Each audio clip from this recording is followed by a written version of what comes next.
Oh, hello, nice to see you there. So, I'm Gregor Hamilton, part of Fordell Firs Adventures, and guess what? We've got the Fordell Freeze just round the corner. So, I want to give you a little bit of advice of how to put up some lovely tents. You might not believe it, but in scouting there is such a thing as a badly pitched tent, like the example that we have over here. Let me give you a few examples. So, as you can clearly see here, this peg is not really put in properly.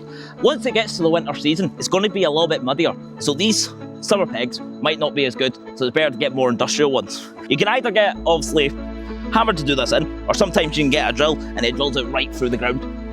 And guess what? We do have all those scouts to leave that tent door open.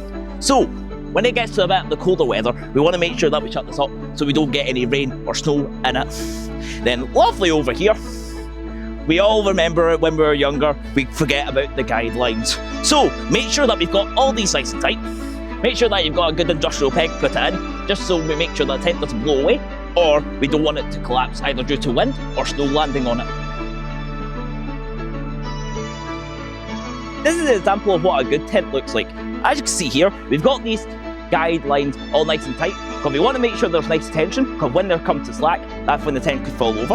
As you can see, we've got some storm ties here. We make sure that they're nice and crisscross, so when it comes to the wind, they're less likely to come out. And last but not least, we want to make sure that we've got those industrial pegs I was talking about earlier in, because as you can see, it's a bit muddy conditions. Now, last but not least, is make sure that you look over all the equipment it comes with the tent, because the last thing you want is either a broken pole, not enough pegs, or a hole in the canvas.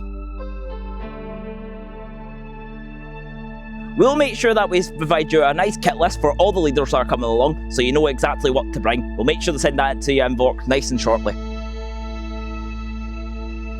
How the communication is going to work is that we've got a WhatsApp community page. Pretty much what that is that we've got a bunch of group chats in WhatsApp. So we'll have some for our lovely subcamps. We'll have a general one that will put out general information just in case if anything changes. And last but not least, we will be sending out a few emails, especially because up and coming, we'll be having a big evening Zoom call that will have all the leaders in so we can give out any final information that we need.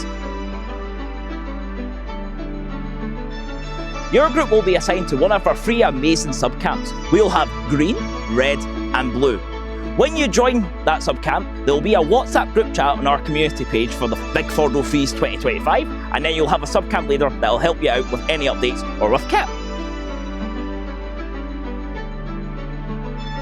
We've got a wide range of activities for during the day. You can have a wee bit of team building on our crates. You can have a wee swing on our lovely 3G swing, and you might go a wee zipping line down our zip line. But don't worry, we do have some down on the ground. We've got our challenge course that you might go over, under and through things. But if you don't want to do anything like that, we do have a mini zoo as well. That'll be in our wet weather hall, which will have a wide range of creatures. But guess what?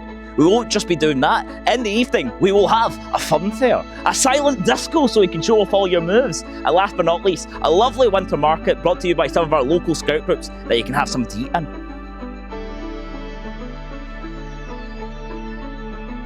Between the 12th and the 14th of December, Fordell Firs is looking forward to hosting you here. It's going to be a belter of a time for everyone.